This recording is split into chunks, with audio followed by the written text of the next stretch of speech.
ये आप क्या कर रहे हैं? मैं विराट कोहली जी को मैसेज कर रहा हूँ कि काश मेरे कहने पे वो एक मैच और खेल ले रिटायरमेंट के बाद भी। विराट कोहली को मैसेज आप कर रहे हैं? मैम तो वो रिप्लाई करेंगे आपको? मैम विराट कोहली जी का तो नहीं पता, मुझे उन पे फेथ नहीं है, मुझे उससे ज़्यादा अपने क्रिकेट को लेके प्यार पे फेथ है। सर के रिप्लाई का तो नहीं पता, लेकिन लेंचो एक ऐसा कैरेक्टर है जिसने गॉड को लेटर लिख दिया एंड सरप्राइजिंगली उसे रिप्लाई भी आया है। तो आओ आज मैं मिलाती हूँ आपको अ लेटर टू गॉड के लेंचो से। लेकिन सिर्फ चैप्टर ही नहीं, हम लोग करेंगे इसके कॉम्पिटेंसी बेस्ड क्वेश्चंस भी। तो चलो। Hello my amazing students, welcome to science and fun education. I am Deepika, your English educator, and today we are going to explore a beautiful story called A Letter to God by G.L. Fuentes. तो make sure आप अपनी first flight book लेकर बैठे हो, क्योंकि हम लोग आज के इस लेक्चर में क्विक मैनर में स्टोरी को समझेंगे, इंपॉर्टेंट वोकैबुलरी भी करेंगे एंड टुवर्ड्स द एंड हम लोग इंपॉर्टेंट क्वेश्चंस के साथ इस लेक्चर को सम अप करेंगे। So this story talks about an extraordinary faith that can literally move mountains. ये स्टोरी हमें सिखाती है कि अगर आपका स्ट्रॉन्ग फेथ है ना, तो वो इम्पॉसिबल को भी पॉसिबल बना देता है। But before we begin, let us quickly dive into the title of the chapter. तो इस चैप्टर के टाइटल में ही ना आपको सिंप्लिसिटी के साथ साथ एक डेप्थ मिल जाएगा। This title directly connects us to the theme of the chapter, which is faith and a connection with the divine. This entire idea कि कोई गॉड को लेटर लिख रहा है एंड साथ ही साथ एक रिप्लाई एक्सपेक्ट कर रहा है, creates the foundation of the chapter. So let me take you to this remote valley in Latin America, जहाँ पर आप मिलते हो एक poor farmer लेंचो से, who is dependent on nature for his livelihood. अपने सर्वाइवल के लिए वो नेचर पर डिपेंडेंट है। And you're going to see how Lencho faces both the best and the worst that the nature has to offer. Now picture this.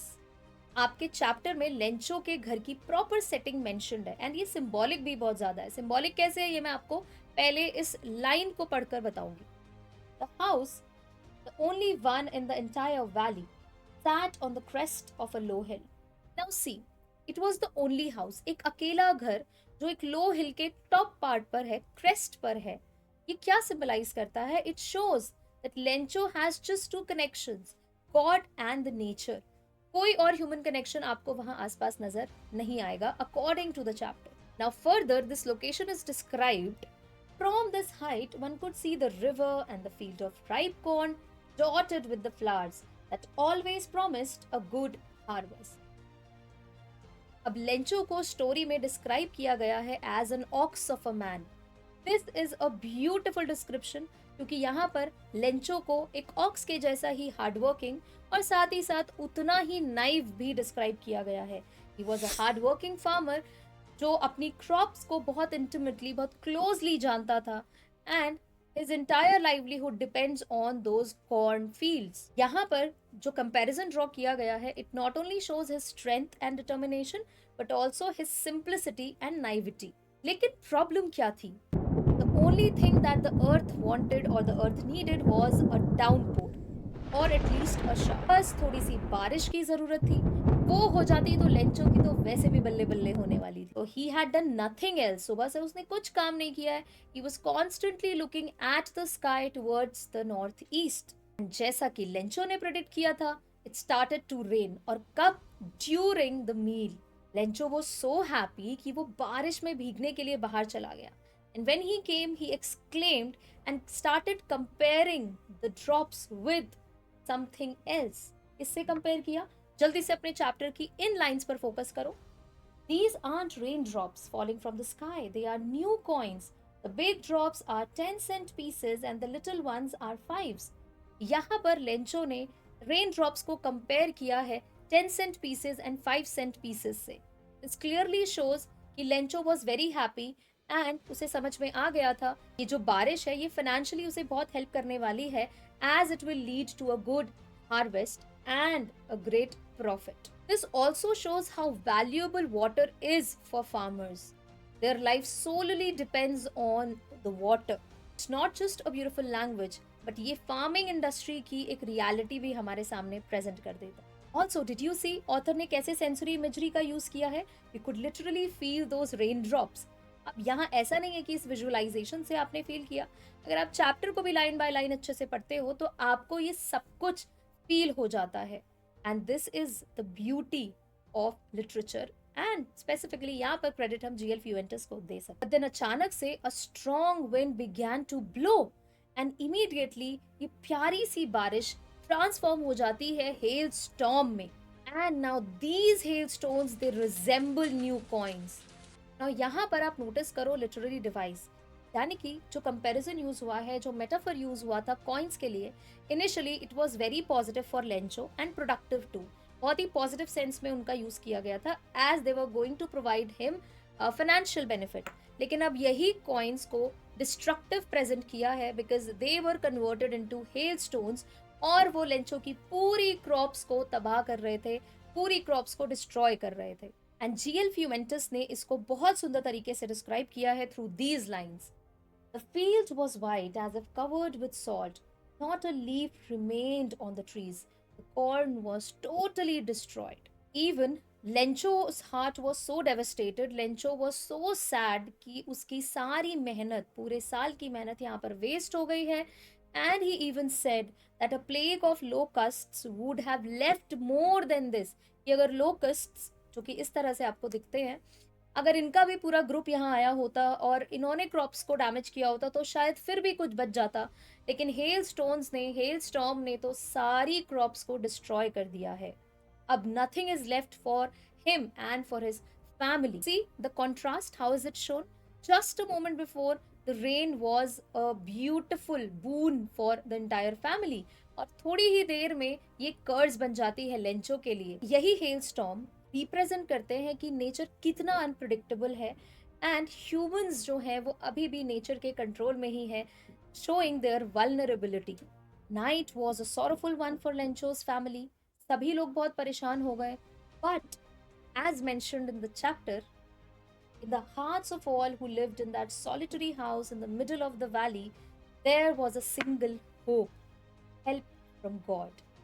Now, इतना सब होने के बाद भी लेंचो के मन में अभी भी एक होप बची थी, और वो होप थी गॉड से हेल्प की। अब लेंचो को कुछ और समझ में नहीं आया, सो ही थॉट कि गॉड ही उसकी आखिरी उम्मीद है, and he planned to take help from God. अब यहाँ पर आप और मैं हूँ तो हम कैसे इस सिचुएशन से निकलेंगे? The max we would do is pray. लेकिन लेंचो बीइंग लेंचो वो कुछ अनयूजुअल करता है, और यहाँ पर ही plans to write a letter to God, और यहीं से शुरू होती है असली कहानी। सोचो कि कोई गॉड को लेटर लिखने का प्लान कर रहा है और साथ ही साथ रिप्लाई भी एक्सपेक्ट कर रहा है। तो this action is so unusual, yet is symbolic of Lencho's unwavering faith. कि लेंचो का जो अनशेकेबल फेथ है वो इस लिमिट तक है दैट ही इवन थॉट कि गॉड से उसे कुछ ना कुछ हेल्प तो मिल ही जाएगी। तो this action reveals a lot about him. It shows how naive Lencho is, his simplicity, his unwavering faith, his unquestionable faith, and his complete and blind trust on God. According to Lencho, God sees everything. God is everywhere. Lencho को ये भी यकीन था कि human affairs में, human actions में God का direct intervention होता है। अगर एक वर्ड में हम लेंचो का फेथ गॉड की तरफ रखें तो Lencho believed that God is omniscient. He knows everything. So the next Sunday, Lencho decided to write a letter to God. और वो उसमें क्या mention करता है? If you don't help me, my family and I will go hungry this year. I need 100 pesos in order to sow my field again and to live until the crop comes because the hailstorm and so on. तो यहाँ पर Lencho अपनी पूरी situation उस letter में mention कर देता है to take help from God, and to our surprise ऐसा नहीं था कि लेंचो ने बहुत ज्यादा कुछ डिमांड किया था. He wanted 100 pesos. अब ये नंबर भी बड़ा सिग्निफिकेंट है कि लेंचो ने और कुछ ज्यादा क्यों नहीं मांगा. अब अगर उसे लेटर लिखना ही था तो वो बहुत कुछ डिमांड कर सकता था, but he only demanded whatever is required to him. जो कुछ भी उसकी बेसिक नेसेसिटी थी बस उसने उतना ही डिमांड किया. दिस ऑल्सो शोज दैट अगर हम लेंचो को ये सोचकर बोलते हैं कि भाई वो एक मनी माइंडेड पर्सन है या सेल्फिश पर्सन है, तो ये कहना गलत होगा, क्योंकि अगर वो सेल्फिश होता तो वो 100 पैसों से कई गुना ज्यादा भी मांग सकता था. फिर उसने लेटर पर टू गॉड लिखकर उसे पोस्ट कर दिया. अब सोचो जरा, पोस्ट ऑफिस एम्प्लॉइज के हाथ में जब ये लेटर आया होगा, क्या रिएक्शन होगा? आप लोग इमेजिन करो, अगर आपके हाथ में ऐसा कोई लेटर आ जाए तो आपका इनिशियल रिएक्शन क्या होगा? You would definitely be surprised. और यहाँ पर पोस्ट ऑफिस एम्प्लॉइज के साथ भी ऐसा ही कुछ होता है। Initially they all chuckled, they laughed कि भाई ऐसा कौन करता है, लेकिन इमीडिएटली एक बहुत ही सीरियस एक्सप्रेशन उनके फेस पर आ जाता है। And the post master he immediately says, what faith, I wish I had the faith of the man who wrote this letter, starting up a correspondence with God. Now, the word correspondence, it means communication. Postmaster was impressed. Lencho का ये faith देखकर तो उन्हें हैरानी हो गई कि आज की इस दुनिया में इतना फेथ कोई गॉड पर रख सकता है क्या? सो ही थॉट कि भाई लेंचो के इस फेथ को मेंटेन रखा जाए, उसके इस फेथ को बिल्कुल भी तोड़ना नहीं चाहिए। And he thought to reply to this letter. On one hand Lencho had faith in God, और यहाँ पर अगर हम पोस्टमास्टर की बात करें, he had faith in humanity. Postmaster didn't want to break Lencho's faith, so he thought to reply to Lencho's letter. And वो अपने बाकी सभी employees से कुछ help मांगते हैं। As mentioned in the chapter, he asked for money from his employees. He himself gave part of his salary, and several friends of his were obliged to give something for an act of charity. अब यहाँ पर ये बात postmaster को बहुत अच्छे से पता थी कि he needed something more than goodwill. सिर्फ अच्छाई दिखाकर लेंचो की हेल्प नहीं होने वाली है, उनको मिलकर कुछ ना कुछ अमाउंट यहाँ पर लेंचो को देना होगा ताकि उसका सर्वाइवल इजी हो जाए for an entire year. So he asked his fellow post office employees कि मिलजुल कर जितना भी अमाउंट वो इकट्ठा कर पाए वो सब कुछ लेंचो को दे देंगे। So this part of the story raises another theme of the chapter, which is humanity and generosity. लेकिन वो सभी मिलजुल कर भी 70 पेसोज ही कलेक्ट कर पाए, which was more than a half. And they thought कि इतने से लेंचो अभी काम चला लेगा, लेकिन वो सभी पोस्ट ऑफिस एम्प्लॉइज सिर्फ 70 पेसोज ही इकट्ठा कर पाए, क्योंकि 100 पेसोज के इस रेंज तक पहुंचना was extremely difficult for them. अब ये इनकम्प्लीट अमाउंट ना बहुत बड़ा इशू रेस करने वाला है इस पूरी स्टोरी में। 70 पेसोज के साथ ही the postmaster he put a letter in the envelope and signed it as God. यहाँ से उन्होंने ये इंडिकेट किया कि लेंचो के फेथ को वो बिल्कुल भी तोड़ना नहीं चाहते थे। वो चाहते तो इसको अपने नाम से साइन कर सकते थे, लेकिन he was surprised and impressed by Lencho's faith, इसीलिए उन्होंने उस एनवेलप पर गॉड का सिग्नेचर कर दिया। ही सिंपली मेंशन्ड गॉड। गॉड का कोई सिग्नेचर नहीं हो सकता है, बट उन्होंने सिंपली मेंशन कर दिया God and he put that amount into the envelope. Now यहाँ पर ना एक बहुत इंपॉर्टेंट लिटरेरी डिवाइस है which is dramatic irony. अब ये dramatic irony क्या होता है? देखो, as readers, as audience, हमें तो पता चल गया है ना कि who is helping लेंचो, पर लेंचो को कुछ भी नहीं पता। तो ऐसे केस में हम बोलते हैं कि this entire plot is indicating or is presenting a dramatic irony. Lencho को यहाँ पर कोई आइडिया नहीं है, लेकिन as readers, as audience, हमें ये सब कुछ पता चल चुका है who is actually behind helping Lencho. Now next Sunday, Lencho जाता है पोस्ट ऑफिस टू सी कि गॉड का क्या रिप्लाई आया है, and this particular line clearly indicates his expression. Lencho showed not the slightest surprise on seeing the money, such was his confidence. अब ये line क्या इंडिकेट कर रही है कि कभी मान लो कि हम लोगों के दिमाग में ये बात आ जाए कि हमें भी गॉड को लेटर लिखना है, और अगर बाय चांस हमें कोई रिप्लाई आ भी जाता है तो ये डेफिनेटली एक सरप्राइजिंग एलिमेंट होगा। This confidence of Lencho on God surprises us and everyone कि भाई उसको जरा भी डाउट नहीं था कि गॉड रिप्लाई नहीं करने। Instead of being grateful, Lencho turned out to be furious. वो तो बहुत गुस्सा हो गया। अब आप खुद सोचो, जहां से आपको एक रिप्लाई भी एक्सपेक्टेड नहीं है, वहां से अगर आपको रिप्लाई में थोड़ा भी कुछ आ रहा है तो आपको खुश होना चाहिए। But Lencho had this unshakeable faith. उसको ये 70 पेसोस देखकर दिमाग में ये डाउट जाता है कि भाई God can not do this, ये गॉड का काम तो नहीं है, क्योंकि अगर गॉड ने रिप्लाई किया है तो वो 100 पेसोस के साथ रिप्लाई करते। यहाँ पर अभी भी 30 पेसोस जो है वो कम है। सो ही थॉट कि ये जो 30 पेसोस का बीच में जो घपला हुआ है ना, the post office employees are responsible here. So he writes another letter to God, और वो लेटर में क्या लिखता है कि नेक्स्ट टाइम अगर गॉड जो है वो उसको बचे पैसे वापस कर रहे हैं तो इस मोड से तो ना ही करे, as he thought, and he in fact called the post office employees a bunch of crooks. At this point the story ends. और यहाँ पर ऑटोमेटिकली एक आयरनी हमें देखने मिलती है कि भाई जिन लोगों ने लेंचो की मदद की, अल्टीमेटली उन्हीं को लेंचो ने अ बंच ऑफ चीटर्स बोल दिया। क्रूक्स का यहाँ पर मतलब होता है ठग्स और cheaters. This entire scene reflects Lencho's mental model. Problem ये नहीं है कि लेंचो को गॉड एकदम परफेक्ट लगते हैं, who doesn't have any flaw. Problem ये है कि Lencho lacks that faith in reality. Now GL Fuentes makes the story very interesting when he ends it in an open ended form. Chapter bunch of crooks पर ही खत्म हो जाता है and उसके बाद पोस्ट ऑफिस एम्प्लॉइज का क्या रिएक्शन होता है ये सब वो हमारे ऊपर छोड़ देते हैं, which again is a beautiful aspect of GL Fuentes. So this open-ended part of the story makes us think deeply कि अगर हम पोस्ट ऑफिस एम्प्लॉइज की जगह होते या पोस्ट मास्टर की जगह होते तो हम वहां पर क्या करते। This story presents a beautiful irony कि भाई जिन लोगों ने मदद की उन्हीं को बंच ऑफ क्रूक्स लेंचो ने बोल दिया है। तो कभी कभी ना हमें ये बात समझनी बहुत जरूरी है कि इट्स नॉट नेसेसरी कि हमें कोई डिवाइन हेल्प या कोई स्पिरिचुअल हेल्प ही मिलेगा। At times help comes to us in a different form, और यहाँ तो ह्यूमन फॉर्म में ही हमें वो हेल्प मिल रही थी। हमें नहीं, लेंचो को वो हेल्प मिल रही थी। तो what do you think, Lencho को आप सेल्फिश कहोगे या नाइव कहोगे? और यही तो हमारे इस लिटरेचर की ब्यूटी है। हमारे पास बहुत सारे इंटरप्रिटेशन हो सकते हैं, लेकिन आपको अपने उन इंटरप्रिटेशन को एक परफेक्ट लॉजिक के साथ एक्सप्लेन करना होगा यूजिंग द चैप्टर। नाउ जैसे ही हमने अपनी ये स्टोरी पढ़ ली है, अब हम पढ़ेंगे इस चैप्टर की important themes, character sketch and सबसे इंपॉर्टेंट हम करेंगे इस चैप्टर के कॉम्पिटेंसी बेस्ड क्वेश्चन। तो चलो आ जाओ फटाफट से, एंड अब हम अपने इस चैप्टर को और सॉलिड प्रूफ बना लेते हैं।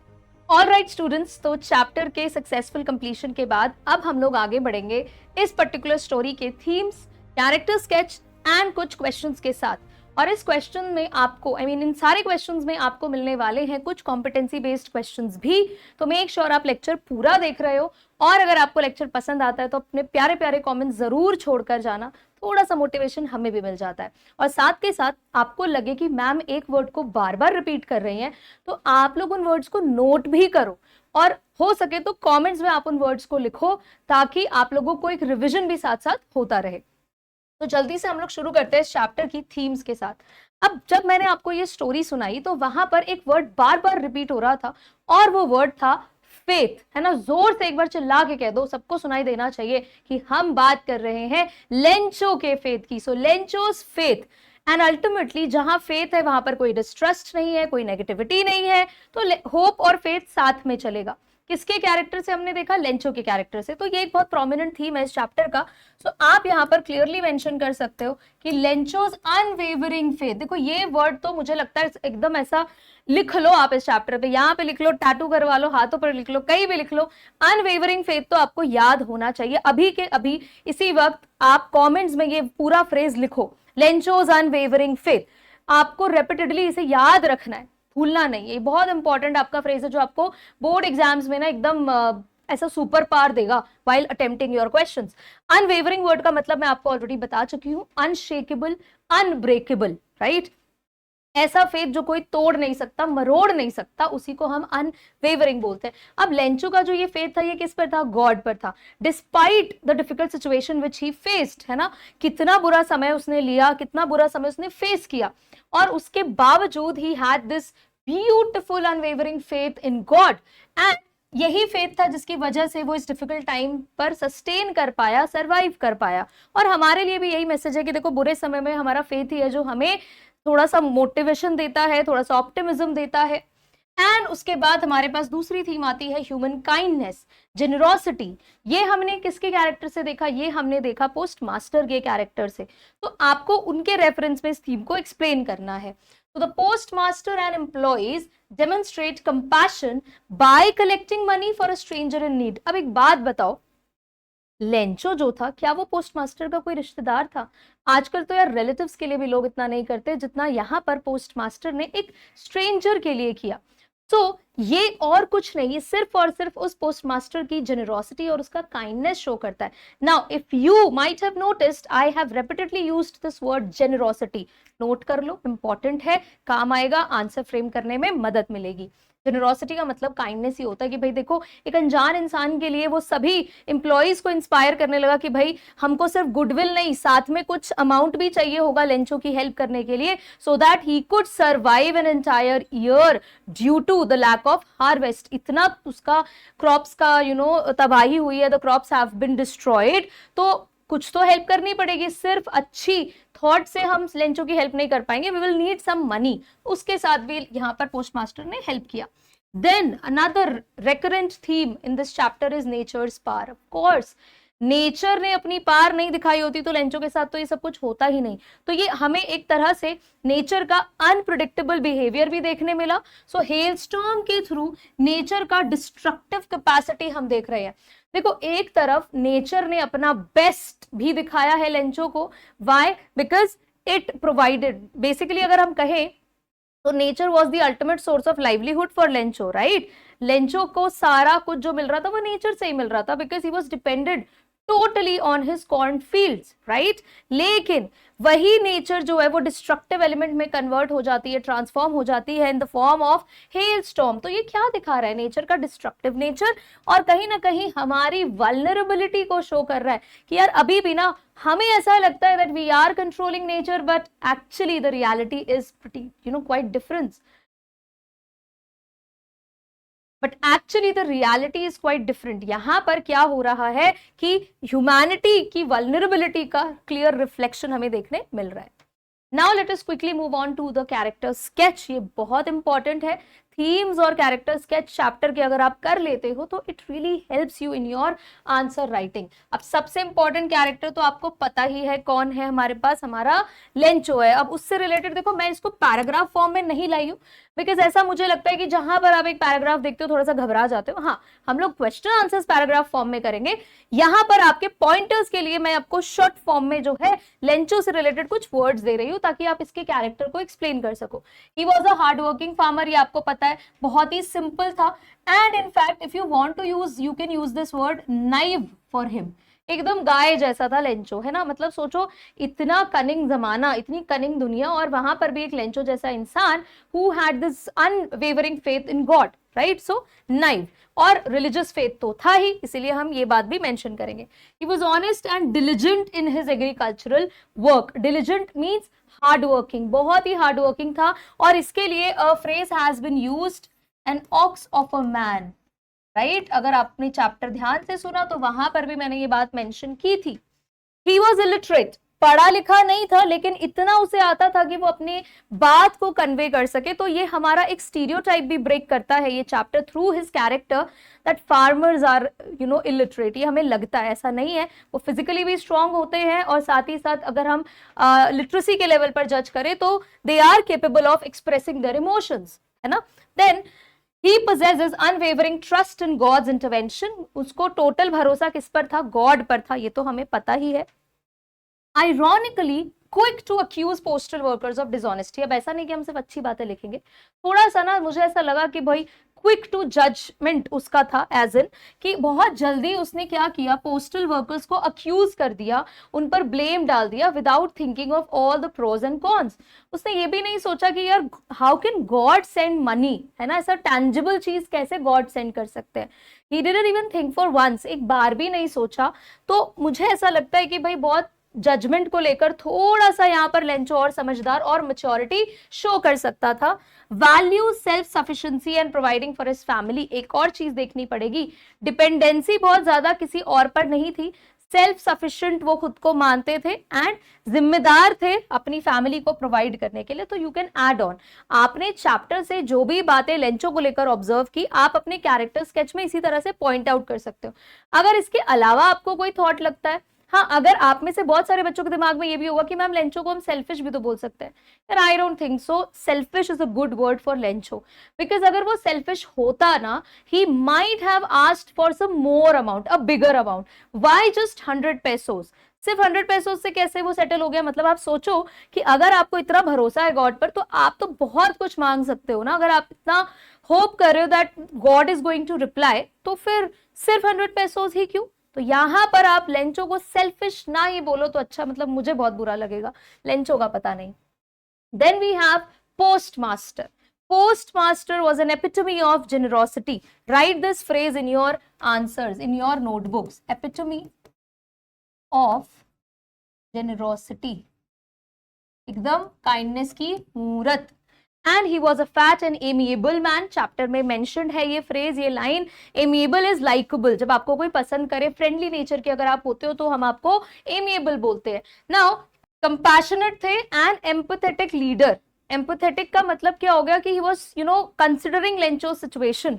वो सोच रहे थे कि भाई लेंचो यहाँ पर कितनी बुरे समय से गुजर रहा है, so he thought of helping him. Now creative problem solver. अब सोचो कि लेंचो को इतना क्रिएटिव तरीके से हेल्प किया, अमाउंट भी दिया और साथ ही साथ पता भी नहीं लगने दिया कि हेल्प कहां से आई है, लेंचो का फेथ भी ब्रेक नहीं होने दिया। As he replied as God, है ना, अपने लेटर पर उसने जो रिप्लाई लेटर दिया था उस पर गॉड का सिग्नेचर एज एन गॉड लिखकर ही दिया था to help Lencho. He was willing to sacrifice his own money for a stranger. एक अनजान आदमी के लिए अपनी सैलरी का कुछ पार्ट वो सैक्रिफाइस करने को भी रेडी था। And he inspired others as well.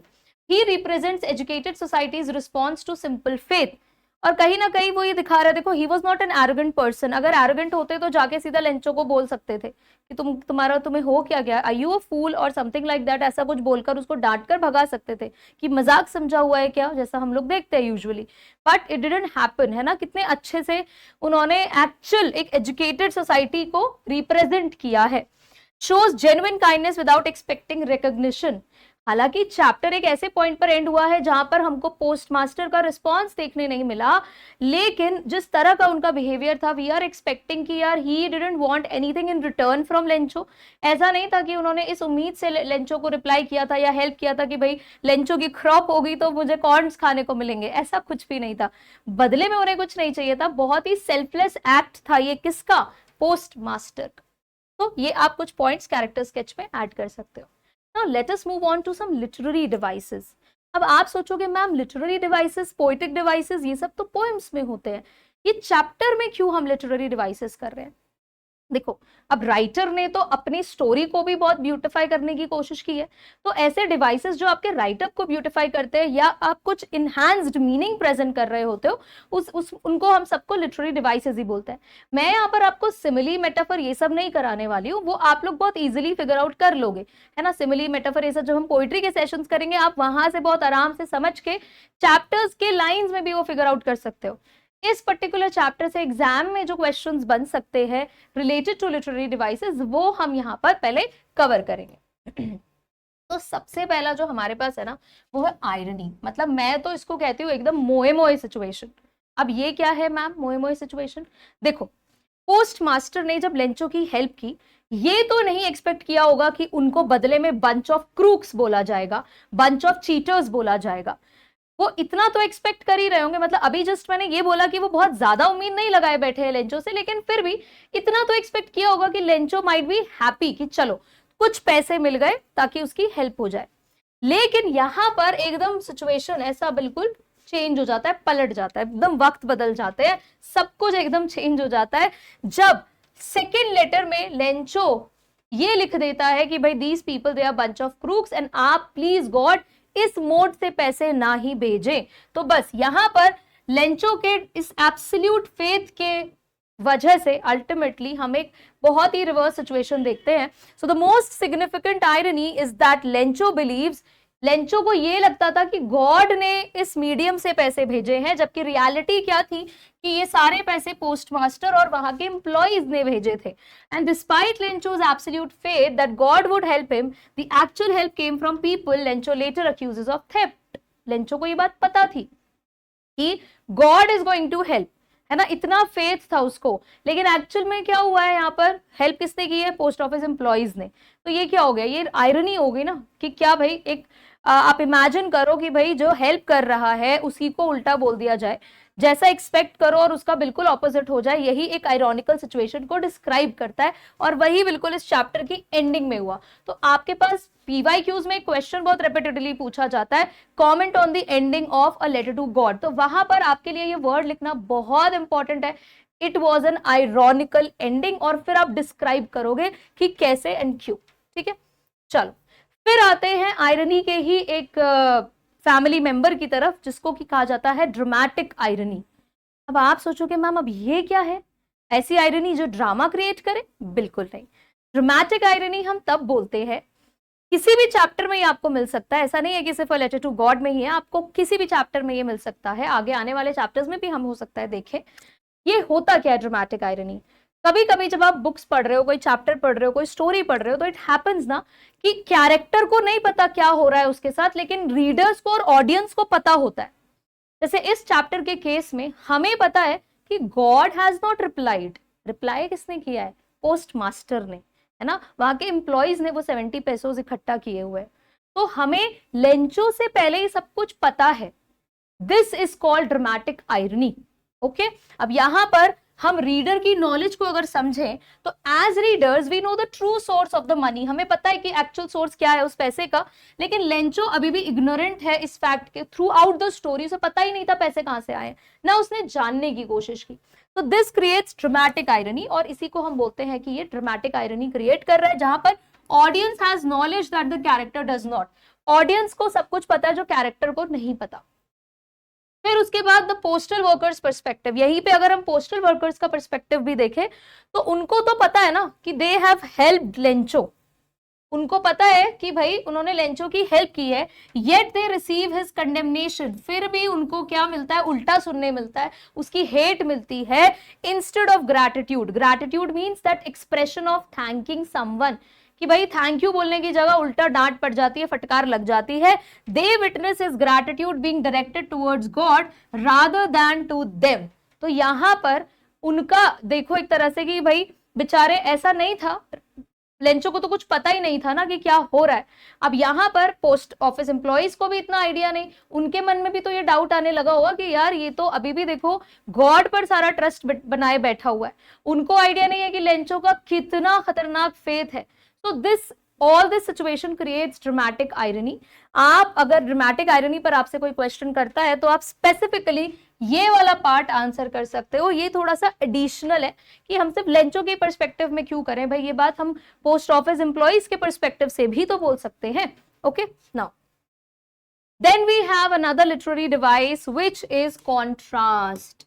contrast is our another literary device। अब ये होता क्या है contrast? देखो चैप्टर में हमें बहुत सारी ऐसी चीजें देखने मिली जो एक दूसरे के बिल्कुल अलग हैं, ऑपोजिट हैं। फॉर एग्जाम्पल अगर मैं आपसे बोलूं कि हमने इधर ह्यूमन वर्सेस नेचर देखा, ह्यूमन वर्सेस नेचर, ये राइटर के द्वारा क्रिएट किया गया एक फोर्स्ड कॉन्ट्रास्ट है। उन्होंने इस स्टोरी को इस तरह से डेवलप किया कि हम दो अलग अलग एलिमेंट्स की पार और उन दोनों का इम्पैक्ट कैरेक्टर्स पर देख रहे हैं।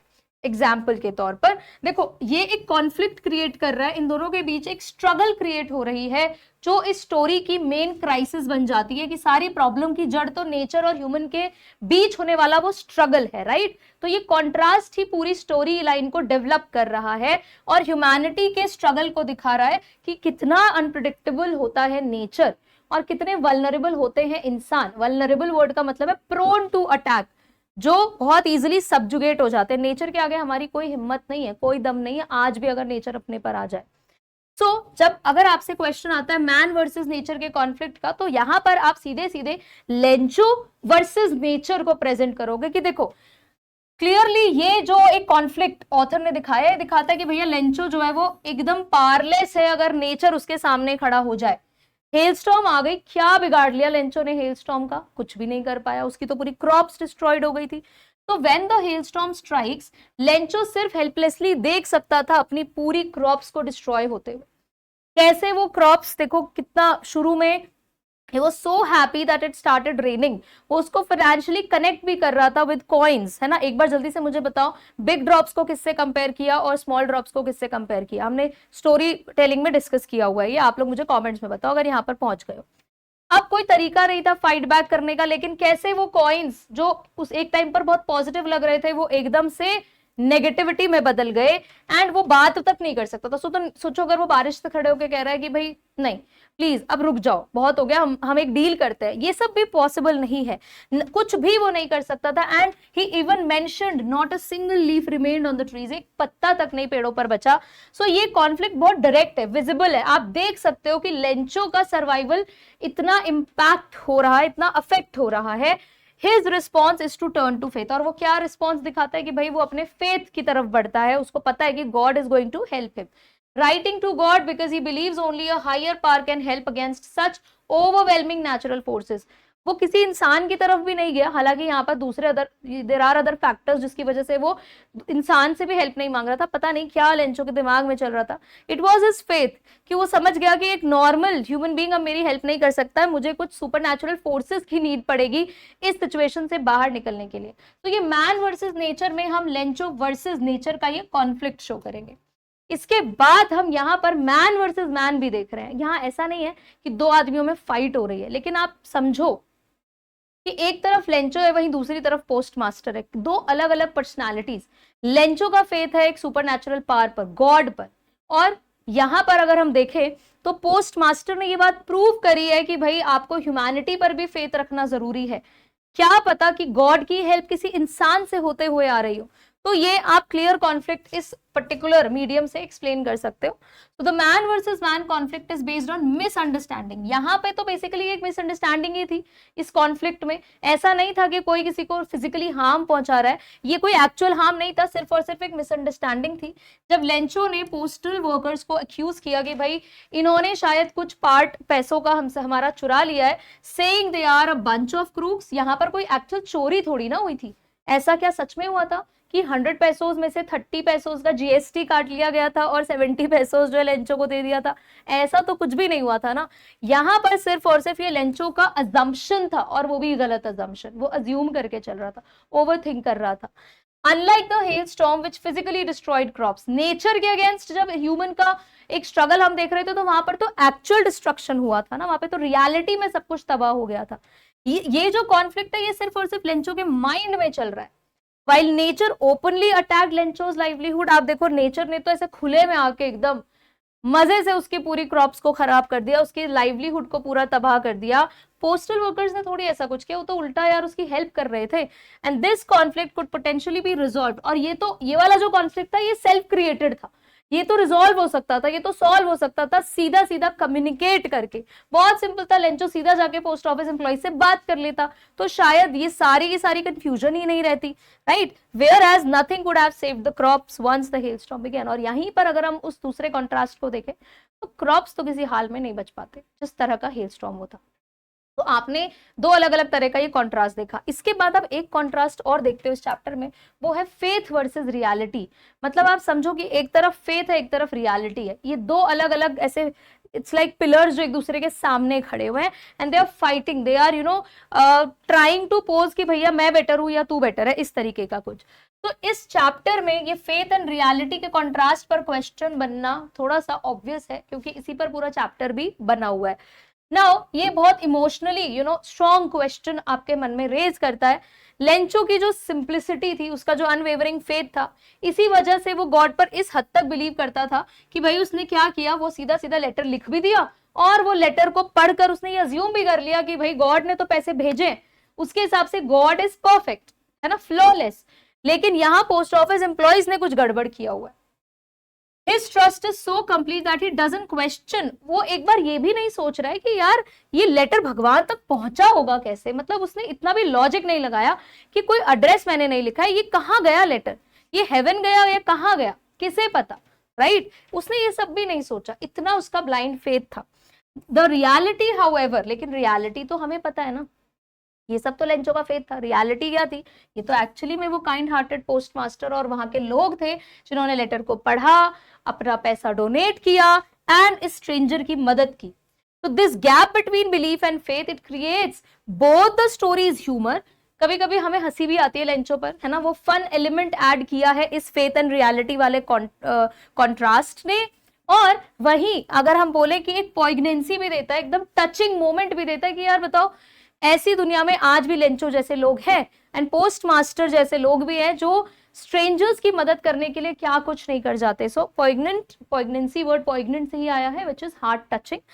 especially when Lencho accuses the very people who helped him of stealing part of God's money. खास करके तब हमें थोड़ा सा ये हार्ट टचिंग मोमेंट लगा जब लेंचो ने उन्हीं लोगों को बंच ऑफ क्रूक्स बोल दिया जिसने जाकर मतलब अपने लिमिट से जाकर हेल्प की, लिमिट से बाहर निकलकर हेल्प की। तो ये हमारे कुछ इंपॉर्टेंट पॉइंटर्स थे इस चैप्टर से जो आपको हेल्प करेंगे। मेक श्योर कि जब आप लेक्चर पूरा देख लो तो ये सारे पॉइंटर्स को एक बार सेल्फ रीड भी करो, खुद से आपको पढ़ना है।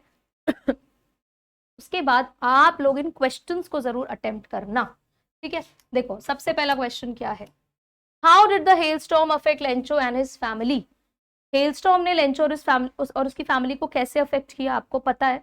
ऐसा नहीं था कि कुछ पॉजिटिव चेंज लाया, बहुत बड़ी प्रॉब्लम क्रिएट कर दी, उनके सर्वाइवल पर पूरा का पूरा एक कंफ्यूजन क्रिएट हो गया कि यार how are they going to survive for the next year. Harvest नहीं होगी तो फाइनेंशियली वो कैसे सर्वाइव कर पाएंगे, उनके पास पैसा नहीं आएगा तो कैसे खा पाएंगे।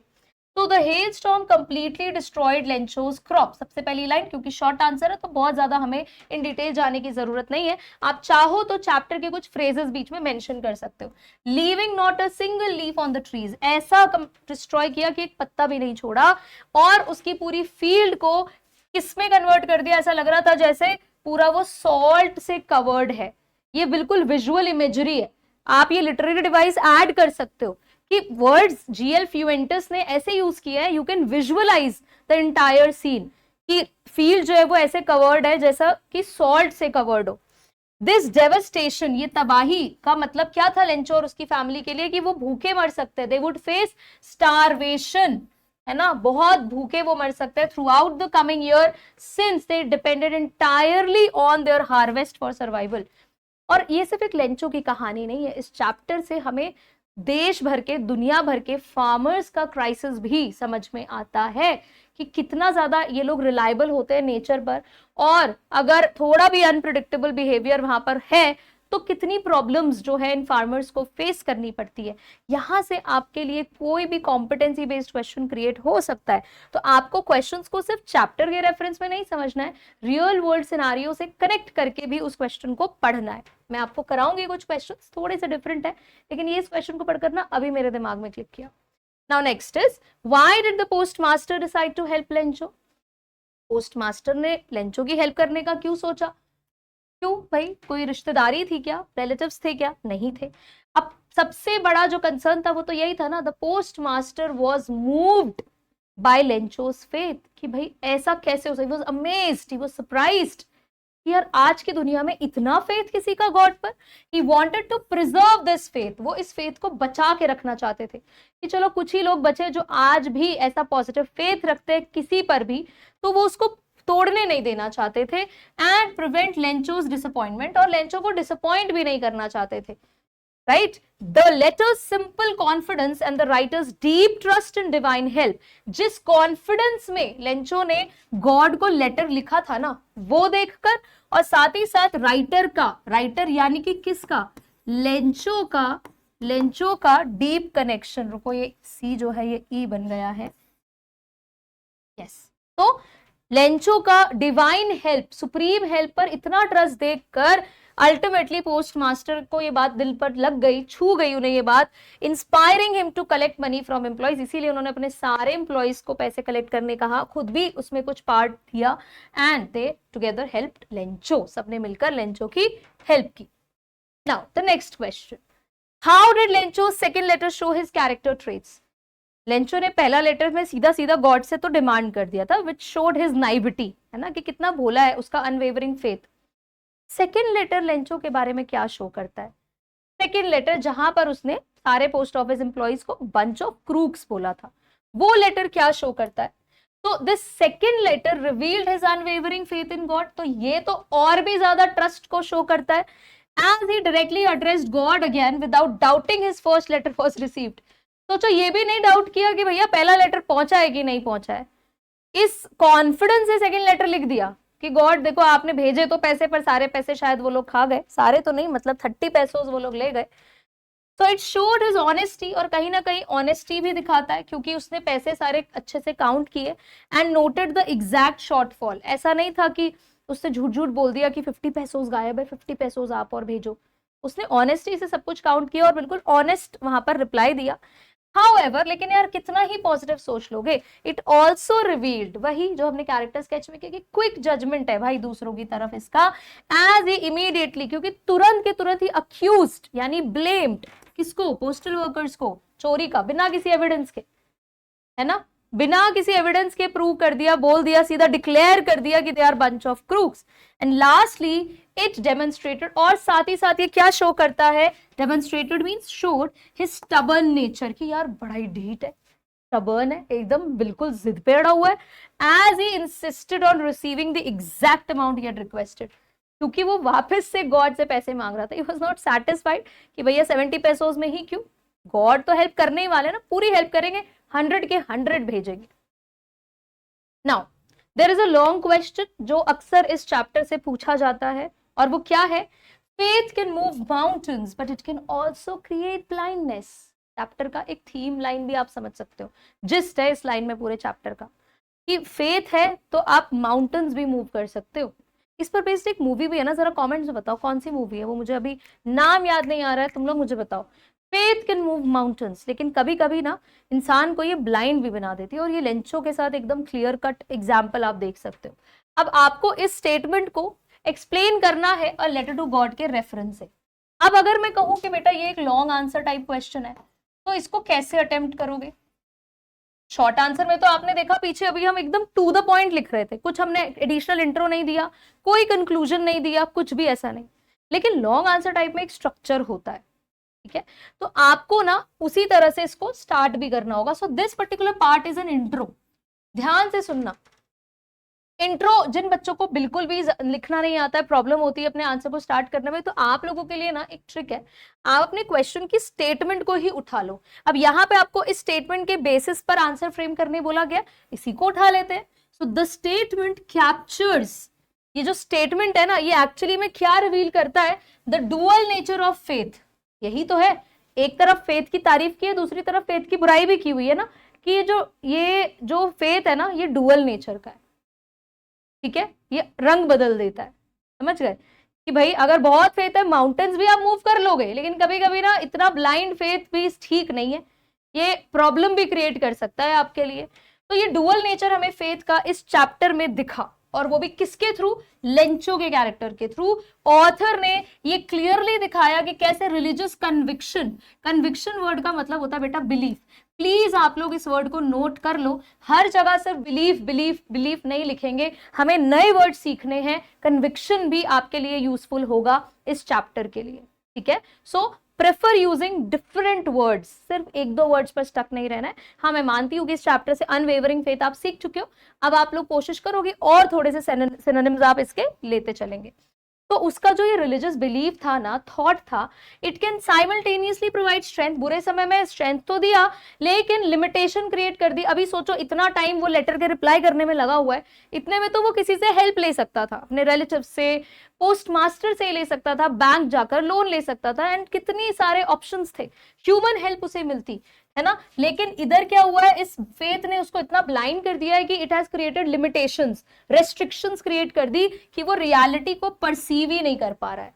ओके, ये आपने इंट्रो में प्रेजेंट कर दिया, आपने क्वेश्चन से उठाया और उसी से कनेक्ट करके आपने अपनी बात को रखना शुरू कर दिया। अब आपने इस पर थोड़े और पॉइंट्स ऐड ऑन करने हैं। इंट्रो में आपको सब कुछ नहीं बता देना है, ठीक है, आपको अपने आंसर का बेस रेडी करना है। तो आपने क्वेश्चन की हेल्प से स्टेटमेंट दिया, फिर आप बताओगे कि आप किसके रेफरेंस से ये बात प्रूव करने वाले हो, आप लेंचो के थ्रू बात करने वाले हो, तो आपने उसका इंट्रो दे दिया। अब हम पूरा यहाँ पर मेंशन करेंगे। सो लेंचोस फेथ डेमोन्स्ट्रेट्स रिमार्केबल पावर, कि लेंचो का जो फेथ था ना, खतरनाक पावर दिखा रहा है, एकदम रिमार्केबल, भूल नहीं सकते हो। आफ्टर द डेवस्टेटिंग हेलस्टॉर्म, किसके बाद, जब वो खतरनाक हेलस्टॉर्म आया, rather than surrendering to despair, मतलब दुखी होने की जगह, अब देखो दुखी होने की जगह इसको इंग्लिश में कैसे लिखा हुआ है, rather than surrendering to despair, despair का मतलब होता है सैडनेस, कि दुख के आगे घुटने टेकने की जगह, सरेंडर करने की जगह, हिज बिलीफ मोटिवेट्स, उसका जो ये बिलीफ है ना, उसने उसे मोटिवेट किया, action through writing to God, कि भाई तुम ना लेटर लिखो गॉड को, ये उसके बिलीफ नहीं तो उसको करवाया। हिज एब्सोल्यूट कॉन्फिडेंस, उसका इतना खतरनाक कॉन्फिडेंस था डिवाइन हेल्प पर, कि भाई उसको ये श्योर था कि मुझे कुछ ना कुछ हेल्प तो मिलेगी ही मिलेगी। So his absolute confidence that divine help will come helps him. उसके मन में जो ये कॉन्फिडेंस था ना कि उसको हेल्प मिलेगी ही मिलेगी, इस कॉन्फिडेंस ने उसे इस बुरे सिचुएशन से बाहर निकाला. वरना सोचो 2 हफ्ते तो लेंचो को यही सोचने में लग जाते, वो कितना ओवरबर्डन्ड हो जाता कि how am I going to help my family, मैं कैसे अपनी फैमिली को इस सिचुएशन से बाहर निकालूं. यू नेवर नो उसके दिमाग में कितने नेगेटिव थॉट्स आते और वो फर्दर नेगेटिव एक्शंस में कन्वर्ट हो जाते.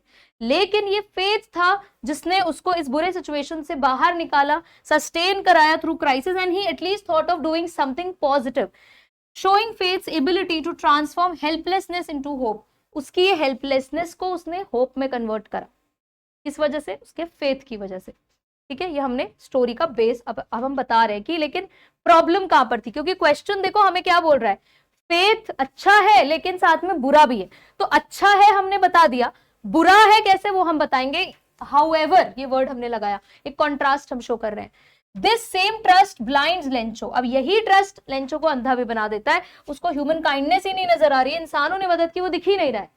When receiving 70 pesos, he fails to recognize. जब 70 pesos मिले वो पहचानना ही भूल गया कि भाई ये इतना पैसा, मतलब आप ऑब्वियसली सोचो कि गॉड इज देयर. ऐसा नहीं है कि बिना गॉड के कुछ काम हो रहा है, मैं मना नहीं कर रही हूँ, लेकिन लेंचो ने ये नहीं सोचा कि ये पैसोस तो एक टैंजिबल चीज है, ये कैसे आ सकती है, सोचा ही नहीं. राइट, हिज एक्यूजेशन, और सीधा सीधा अक्यूज कर दिया पोस्टल वर्कर्स को अ बंच ऑफ क्रूक्स बोलकर. और ये सीधा सीधा रिवील करता है कि faith can develop suspicion, faith can develop doubts दूसरों की तरफ toward others, and this is how हमने दोनों चीजें प्रूव कर दी. अब यहां पर आप कंक्लूड कर सकते हो. सो द स्टोरी सजेस्ट, अब वही बात जो आपने इंट्रो में बोली थी ना, उसी को थोड़ा बदल के लिख दो, तोड़ मरोड़ के लिख दो, इंट्रो और मेन कंटेंट को मिक्स करके यहां पर लिख दो. नया हम कभी भी कंक्लूजन में नहीं लिखते हैं, कोई भी नया पॉइंट आप कंक्लूजन में नहीं लिखोगे, it's a big no no, पहले ही बोल दूं मैं. The story suggests ideal faith should inspire both divine trust. तो स्टोरी यही सिखाती है, देखो एक्चुअल आइडियल फेथ क्या होता है, आइडियल चीज क्या है यहाँ पर, आइडियल फेथ कैसा होना चाहिए कि आप डिवाइन ट्रस्ट भी बनाओ और आप इंसानों पर भी भरोसा रखो, ह्यूमन कनेक्शन पर भी थोड़ा फेथ रखो. पोस्ट मास्टर ने ये दिखाया, एग्जिबिट्स का मतलब होता है शोज, तो post master shows this balance, वो ये बैलेंस दिखा रहे. उन्हें तो ये बात पता थी ना कि गॉड से इस तरह का हेल्प नहीं मिलने वाला है डायरेक्टली, है ना. फेथ उनको भी था ह्यूमैनिटी पर, पॉजिटिविटी पर. सो ही रिस्पेक्टेड लेंचोस बिलीव्स, लेंचो के भरोसे को उसके फेथ पर उसके बिलीफ पर उन्होंने ट्रस्ट बनाया, रिस्पेक्ट किया, वाइल एक्सरसाइजिंग प्रैक्टिकल कंपैशन, और साथ ही साथ एक प्रैक्टिकल सोल्यूशन भी दे दिया, सजेस्टिंग दैट. और ये क्लियरली क्या हमें समझा रहा है कि फेथ जो है वो तभी अच्छे से काम करता है जब आप उसके पीछे छुपी गुडनेस को भी समझो, आप आसपास की गुडनेस को भी समझ पाओ. तो ये कंक्लूजन आप इस तरह से प्रेजेंट करेंगे. अब जरूरी नहीं है आपको इतना सब लिखना है, आप 2-3 लाइंस में जो बात आपने अभी तक बोली है आप उसको थोड़ा सा लैंग्वेज चेंज करके लिखोगे और आप अपने पॉइंट को यहाँ पर प्रूव कर दोगे, एंड ये आपका क्वेश्चन कंप्लीट हो जाता है, एक 5 और 6 मार्कर क्वेश्चन. चलो अब हम करते हैं कुछ कॉम्पिटेंसी बेस्ड क्वेश्चंस. जैसा कि मैंने आपको प्रॉमिस किया था, क्वेश्चन को जरा आप एक बार पढ़ोगे ना, आप खुद ही समझ जाओगे, आपको पढ़ते ही समझ में आ जाएगा कि भैया ये नॉर्मल क्वेश्चन नहीं है. क्या है देखो, if Lencho new the truth, मान के चलो कि लेंचो को सच पता होता, how might he have reacted, उसने कैसे रिएक्ट किया होता. रियलिटी मतलब आप सोचो, ये आपको ना थोड़ा सा आपका थिंकिंग कैपेसिटी को भी बढ़ाएगा, आपको थोड़ा ब्रेनस्टॉर्म करने पर मजबूर करेगा. अगर मान लो कि लेंचो को सच पता होता तो वो कैसे रिएक्ट करता. अब यहाँ पर सबके अलग अलग पर्सपेक्टिव हो सकते हैं, एंड सारे पर्सपेक्टिव्स का वेलकम है. आप कोई भी पर्सपेक्टिव, अगर यहाँ पर जो मैंने लिखा है आप उससे थोड़ा भी अग्री नहीं करते हो, please mention your point in comment section, I am going to read it. कोई प्रॉब्लम नहीं है, आपको ये नहीं सोचना है कि नहीं यार मैम ने तो कुछ और बोला, मैं कुछ अलग जा रहा हूँ, ये सब नहीं सोचना है, या बाकी बच्चे कुछ लिख रहे हैं मेरा पॉइंट कुछ अलग है, ये सब नहीं सोचना है. Try to express your point comments में, एकदम फ्री आप उस पर लिखो जो आपको लिखना है आंसर्स. तो अब यहाँ पर जो मेरा पॉइंट है वो देखो क्या है कि अगर लेंचो को पता होता कि पैसे एक्चुअली में गॉड ने नहीं, पोस्ट मास्टर ने भेजे और उनके कलीग्स ने भेजे हैं, तो उसको ऑब्वियसली थोड़ा सरप्राइज्ड फील होता, वो हैरान होता और उसको थोड़ा बिट्रेड भी फील होता कि यार मैं तो आज तक गॉड पर बिलीव करता था, but God, I don't think कि God is there any more, वो ऐसा कुछ सोचने लगता, राइट. तो उसको बिट्रेयल फील होता. His strong faith in God led him to believe, ये strong faith ही तो था जिसकी वजह से उसको ये यकीन होता था कि भैया there is a divine help जो directly आती है heaven से, ये वो सोचता था। जैसे ही उसे सच्चाई पता चलती तो शायद उसका ये बिलीफ टूट जाता और मेड हिम फील एम्बैरेस्ड, और हो सकता है वो बहुत एम्बैरेस्ड फील करता कि उसने ऑनेस्ट लोगों को डाउट किया, उनको बंच ऑफ क्रूक्स बोला, ये भी हो सकता है। लेकिन ये भी पॉसिबल है साथ ही साथ, however it is also possible that he would feel grateful, क्या पता वो सच में कोई डाउट नहीं करता और खुश हो जाता। वंस ही अंडरस्टूड, जब उसे समझ में आता कि यार ये काइंडनेस और जेनरोसिटी पोस्ट ऑफिस के स्टाफ से आई है। His reaction would depend on whether he valued human goodness as much as divine support. अब उसका रिएक्शन किस पे डिपेंड करता है? वो इस पे डिपेंड करता है कि जितना ट्रस्ट उसे डिविनिटी पर है, क्या उतना ही ट्रस्ट उसे ह्यूमन काइंडनेस पर है। तो रिएक्शन कुछ भी हो सकता है। आप चाहो तो ये दोनों बात लिख सकते हो, आप चाहो तो कोई एक बात लिख सकते हो। It is totally up to you. Okay, चलो अगला क्वेश्चन देखो। If you were the post master, अब तुम लेंचो नहीं, अब तुम ऐसा सोचो कि पोस्ट मास्टर हो, ठीक है। What would you have done, आप क्या करते, अलग क्या करते। जैसे पोस्ट मास्टर ने यहाँ पे क्या किया है, गॉड बन के ही रिप्लाई कर दिया और कुछ पैसे दे दिए, 70 पेसोस रख के दे दिए। आप होते पोस्ट मास्टर तो क्या करते। एंड इनफैक्ट कब बोला है देखो, if you were the post master what would you have done differently when receiving Lencho second letter. Lencho का जब सेकंड लेटर आया, कौन सा वाला जिसमें उन्होंने ब्लेम किया है, वहां पर आप क्या करते और क्यों, आपका रिएक्शन क्या होता वो आपको बताना है। And explain the potential consequences, और उसके बाद क्या इसका रिजल्ट होता, क्या इसके कॉन्सिक्वेंसेज होते, नॉट कॉन्सिक्यूटिव, क्या इसके कॉन्सिक्वेंसेज होते आपके अपने अलग अप्रोच की वजह से। कहने का मतलब ये है, आपको ये बताना है कि भाई आप अगर पोस्ट मास्टर की जगह होते तो आपने क्या किया होता, प्लस आपको क्या लगता है कि आपका अगर तरीका अलग है तो उसके क्या चांसेस, क्या उसके रिजल्ट्स अलग होते, तो वो सब आपको मेंशन करना है। तो देखो सेकंड वाले लेटर के पहले हम थोड़ा सा ये भी मेंशन कर सकते हैं कि यार हम लोग फर्स्ट लेटर में ही चेंजेस कर देते। तो if I were, I was मत लिखना, आई वर लिखना। 9th में आप लोगों ने चैप्टर पढ़ा होगा इफ आई वर यू, तो जो पॉसिबल है नहीं उस सिचुएशन में you will not right I was, है ना। ये पॉसिबल नहीं है कि बॉडी इंटरचेंज हो जाए अनटिल अनलेस कोई ऐसा मैजिक वॉन्ड है आपके पास, पॉसिबल नहीं है ना। सो इफ आई वर, अगर मैं पोस्ट मास्टर होती इस स्टोरी में तो मैं बहुत अलग तरीके से सिचुएशन को मतलब हैंडल करती। ऑब्वियसली कोई मिसअंडरस्टैंडिंग क्रिएट नहीं करने देती। आई माइट हैव इंक्लूडेड, मैं शुरू में ही क्या करती ना, पैसों के साथ साथ 70 पेसोस रखती और एक नोट रख देती सीधा सीधा, ठीक है। पैसों के साथ साथ एक नोट मैं वहां पर रख देती और उसमें क्या लिख देती कि this help comes from postal workers, कि ये पैसे जो है तुम्हारे लिए पोस्टल वर्कर्स ने भेजे हैं, जो तुम्हारे इस फेथ को देखकर बहुत ज्यादा इंस्पायर्ड है, दे आर टच्ड। ओके, ये सब हम ऑलरेडी नोट्स में मेंशन कर देते। And this would stop Lencho from wrongly accusing us of stealing, और इससे क्या होता, लेंचो जो है सेकंड वाले लेटर भेजता ही नहीं, सेकंड वाला लेटर एग्जिस्ट ही नहीं करता, वो हमें ब्लेम ही नहीं करता, करता तो थैंक यू बोल देता। हेल्प हिम सी दैट, उसको ये समझ आता कि देखो उसी की कम्युनिटी के लोग केयर करते हैं। हिज कम्युनिटी का मतलब ह्यूमंस, कि लोग भी हेल्प करते हैं भाई। एंड हो सकता है कि उनके बीच में एक नई फ्रेंडशिप डेवलप हो जाती। तो ये तो भाई मेरे एंड से होता।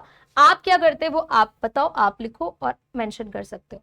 लेकिन अगर मान के चलो ये लॉन्ग आंसर टाइप है तो उसमें you can further add on कि यार ये अप्रोच का अपना एक नुकसान हो सकता है, अभी हमने पहले भी डिस्कस किया था। क्या पता लेंचो के मन में जो एक कंफर्ट डेवलप हुआ था गॉड को बिलीव करने का कि भैया गॉड ही हेल्प करते हैं, तो प्रॉब्लम क्रिएट हो सकती थी, है ना। तो alternatively after receiving his second letter I could visit his farm. तो मान लो कि मैं पहला वाला नहीं करता, पहला वाला मैंने नोट वगैरह नहीं भेजा, ठीक है, और मैं सेकंड लेटर जब पढ़ता कि बंच ऑफ क्रूक्स बोला है, तो उस केस में मैं क्या करता, मैं तुरंत लेंचो के पास ही चला जाता फार्म में ही, या मैं लेंचो के पास ही चली जाती फार्म में और उसको प्यार से समझा देती कि देखो भाई गॉड जो है ना वो लोगों के थ्रू हेल्प करते हैं। Okay, so I would need to be careful not to embarrass him. तो मैं पहला सिचुएशन तो मैंने आपको बताया, और क्वेश्चन के मुताबिक चले तो मान लो पहला सिचुएशन हमें दिया ही नहीं है, हमें बोला है क्वेश्चन में कि सेकंड लेटर अगर आपके पास आता तो आप क्या करते। वहां पर हम कुछ नहीं करते, हम जाते सीधा लेंचो के पास फार्म में और बोलते कि देखो यार ऐसा है कि गॉड हेल्प जरूर करते हैं, ऐसा नहीं है कि गॉड की कोई हेल्प नहीं है, लेकिन वो ह्यूमन से होते हुए जाती है। तो इससे उसको भी एम्बैरेसमेंट फील नहीं होती और वो ट्रुथ को समझ पाता। तो the story presents us with difficult choice, मतलब है स्टोरी में ये कॉम्प्लेक्सिटी तो डेवलप की हुई है जो हम अक्सर अपनी लाइफ में फेस करते हैं कि यार क्या हमें दूसरों का वो कंफर्ट बिलीफ बनाए रखना होता है। कितनी बार हम लोग ऐसे लोगों से मिलते हैं जो बहुत चीजें गलत सोचते हैं, पर फिर हम हेजिटेट होते हैं कि क्या हमें इनका ये थॉट ब्रेक कर देना चाहिए या हम उन्हें उसी के कंफर्ट में रहने देना चाहते हैं।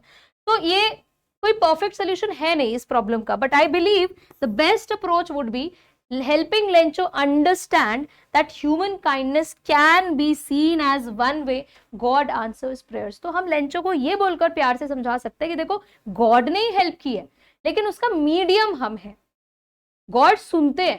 सोचो अगर गॉड ने ही ये सब कुछ नहीं क्रिएट किया होता तो वो लेटर कभी पोस्ट मास्टर तक नहीं पहुंचता, किसी और के पास चला जाता, तो सोचो आज तक कभी उसका कोई रिस्पॉन्स ही नहीं कोई करता, राइट? कोई रिस्पॉन्स नहीं मिलता, कोई रिस्पॉन्ड नहीं करता उस लेटर का, पर वो गया पोस्ट मास्टर के पास। तो इस तरह से लेंचो को समझाया जाए तो शायद सिचुएशन अलग होती। तो ये आपके ऊपर है, आप इसको कैसे प्रेजेंट कर रहे हैं।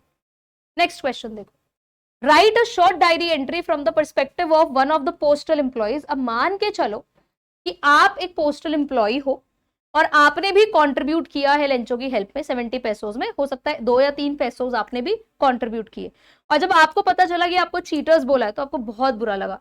अब बुरा लगा अच्छा लगा ऑब्वियसली ये आप जो है अपने डायरी में प्रेजेंट करोगे, तो आपको अपने थॉट्स वगैरह लिखने हैं।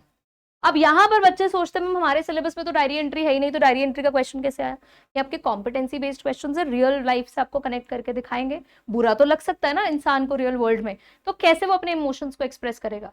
तो फॉर्मेट डायरी एंट्री का बहुत अलग अलग जगहों पर अलग अलग तरीके से होता है। मैं एक सिंगल सा फॉर्मेट यहाँ पर कर रही हूँ, आप उसको फॉलो कर सकते हो। देखो सबसे ऊपर आप इस तरह से लिख देंगे डे, और ये डेट हो गई, ठीक है। मैंने डेट थोड़ी ना पुरानी ली है, सालों पहले की ले ली है, तो मे बी उस जमाने में पोस्टल वर्कर्स काम करते थे, आज थोड़ा सा ये रिड्यूस हुआ है, तो इसलिए मैंने थोड़ा ईयर पीछे कर दिया है। आप लोग सेम ईयर भी यूज करोगे तो कोई इशू नहीं है। रात का टाइमिंग रख रहे हैं क्योंकि यूजुअली इंसान डायरी रात में सोने से पहले लिखता है, दिन भर जो हुआ उस पर वो रिफ्लेक्ट रात में बैठ के करता है, राइट? तो इसलिए ये 8:30 PM लिखा हुआ है। डियर डायरी से आप शुरू करेंगे और सबसे पहली लाइन जो रहेगी आपकी डियर डायरी में, आप यहाँ पर जो आपके साथ हुआ वो आप सीधा सीधा, मतलब आपको बहुत फॉर्मेलिटी नहीं करनी है, डायरी बहुत एक पर्सनल आपका राइटअप होता है, तो आप सीधा मेंशन करोगे कि देखो यार आज जो है हमें उस लेंचो जो वो फार्मर था उससे एक और लेटर मिला है जो उसने गॉड को ही एड्रेस किया हुआ है। And I had given 2 pesos from my own pocket last week. मैंने पता है उसको 2 pesos दिए थे पिछले हफ्ते, जो मैं अपनी बेटी के लिए किसी भी गिफ्ट के लिए बचा रहा था, शूज हो सकता है, कुछ भी हो सकता है, ये आपके ऊपर है। आप अपनी मदर का नाम लिख सकते हो कि मैं अपनी मदर के लिए बचा रहा था, अपनी वाइफ के लिए बचा रहा था, तो इस तरह से आप लिख सकते हो। और यहाँ पर जरूरी नहीं है कि पोस्टल वर्कर कोई मेल ही हो, फीमेल्स भी इसको इस तरह से लिख सकते हैं कि मैं अपने हस्बैंड के लिए ही बचा रही थी, अपने लिए मुझे कुछ लेना था, या ऐसा कुछ, ठीक है। Post master had been so moved, और फिर आप सिचुएशन बताओगे कि भाई पोस्ट मास्टर इतना मूव हो गए लेंचो के उस लेटर से कि हम भी हेल्प करने से मना नहीं कर पाए। लेकिन आज जब पोस्ट मास्टर ने उसका सेकंड लेटर पढ़ा तो हमारे मन में ना इमोशंस एकदम मिक्स्ड आए, हमें समझ में नहीं आया कि हम कैसे रिएक्ट करें। तो लेंचो ने ना हमें बंच ऑफ क्रूक्स बोल दिया है। अब यहां पर रिएक्शन आप हेट्रेड वाला भी दिखा सकते हो कि बताओ हमने हेल्प की, हमें ही उल्टा बोल दिया। लेकिन आप लोगों को पता है कि पोस्ट मास्टर की इमेज बहुत पॉजिटिव गई है, तो वैसे ही इमेज हम चैप्टर के थ्रू प्रेजेंट करेंगे अपने आंसर में कि भाई शुरू में तो हमें बड़ा बुरा लगा, I sacrificed for him and this is the thanks I get, कि मैंने सारा सैक्रिफाइस किया और ये मिला मुझे बदले में। लेकिन जब मैंने अपने सारे कलीग्स के फेसेस देखे तो मुझे समझ में आया कि यार ये सब तो लेंचो का फेथ है जिसकी वजह से ये सब चीजें हो रही है, वो जानबूझ के थोड़ी ना हमें चीटर बोल रहा है। Perhaps there is something beautiful about that, हो सकता है इसके पीछे भी एक ब्यूटी है, even if it hurts to be misunderstood। बुरा तो लगता है कि हमें गलत समझ लिया गया है, हमें मिसअंडरस्टैंड किया गया है। So the postmaster just smiled, और आप यहाँ पर अपनी मर्जी से ना पोस्ट मास्टर का रिएक्शन भी बता सकते हो, क्योंकि आप उसी पोस्टल प्लेस पर काम करते हो, आप पोस्टल वर्कर हो, तो आप अपने आप से पोस्ट मास्टर का वो रिएक्शन भी प्रेजेंट कर सकते हो कि भाई वो तो सिर्फ हंसे, और मतलब बट मुझे ऐसा लगा कि शायद मुझे लेंचो को जाके ना बता देना चाहिए। वुड दैट हेल्प और हार्म हिज फेथ? आप चाहो तो अपनी डायरी से क्वेश्चन भी कर सकते हो कि क्या लगता है ये मेरा एक्शन सही होगा क्या उसके फेथ को कोई नुकसान पहुंचेगा इससे? Tonight I am thinking about, आज तो मैं यही सोच रहा हूँ कि कैसे लोग एक दूसरे को मिसअंडरस्टैंड कर लेते हैं इतना ज्यादा, yet still somehow help each other, लेकिन फिर भी देखो इस कॉम्प्लिकेटेड दुनिया में एक दूसरे की मदद कर ही देते हैं। तो यहाँ जो आपने एंड किया ना, ये लास्ट का पार्ट जो ये सेल्फ रिफ्लेक्शन वाला होना चाहिए कि आपने इस पूरे इंसिडेंट से क्या समझा, आपकी क्या ऑब्जर्वेशन है, वो आप एंड करोगे। एंड लास्ट में आप अपना नाम लिख सकते हो, कुछ भी लिख दो, क्योंकि कैरेक्टर लेंचो था तो मैंने जो है पोस्टल वर्कर का नाम जैक कर दिया, आप अपनी मर्जी से कुछ भी कर सकते हो।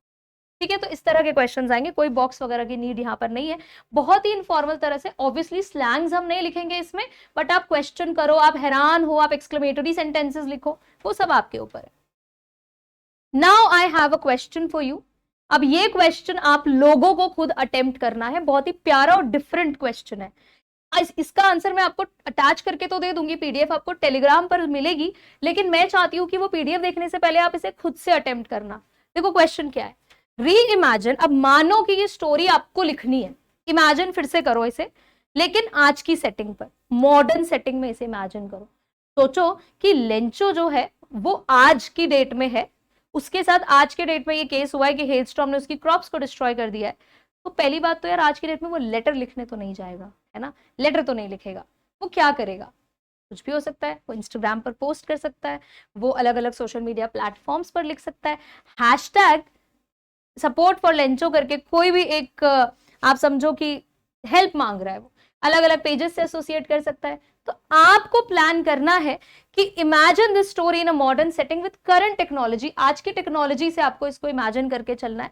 हाउ वुड द प्लॉट, कहानी कैसे बदलती, कैरेक्टर्स में क्या चेंजेस होते, क्या कुछ बदलाव आता, would the central irony and message remain the same, क्या इस चैप्टर की जो आयरनी थी वो अभी भी वही रहती, क्या सेंट्रल मैसेज वही रहता, क्या लेंचो का फेथ बिल्कुल वही रहता। तो अब आप लोगों को इस क्वेश्चन का आंसर अटेम्प्ट करना है, सोचना है, मैंने हिंट भी दे दिया अभी थोड़ा सा आपको, प्लान करो। कमेंट्स में आप भले ही पूरा आंसर नहीं लिख पाओ, आप पॉइंटर्स जरूर मेंशन करना, और इसका आंसर आपको टेलीग्राम पर मिल जाएगा, पीडीएफ जब इसकी पूरी अपलोड होगी आप वहां से एक बार क्रॉस चेक भी कर सकते हो। एंड डेफिनेटली इसका कोई फिक्स्ड एक आंसर नहीं है, जितने थॉट्स उतने आंसर्स हो सकते हैं, तो आपको एक सैंपल आंसर मिल जाएगा। ठीक है, आई प्रॉमिस करो पहले कि आप लोग इसको अटेम्प्ट करोगे, राइट, और प्रॉमिस मुझे कॉमेंट्स में करके जाओ, टेक योर टाइम, आराम से आप इसको अटेम्प्ट करो। And this is a long answer type question, बहुत ही प्यारा है, मेरा पर्सनल बिल्कुल फेवरेट बन गया ये क्वेश्चन। अब मैं ये देखना चाहती हूँ कि आपकी क्रिएटिविटी किस लेवल की है। तो I will see you in the next lecture. I hope आपको ये पूरा चैप्टर अच्छे से समझ में आया। जो भी आपके मन में डाउट्स हो आप कमेंट सेक्शन में जरूर डालना, मैं उनके रिप्लाई करूंगी। And I will see you in the next video. Thank you so much.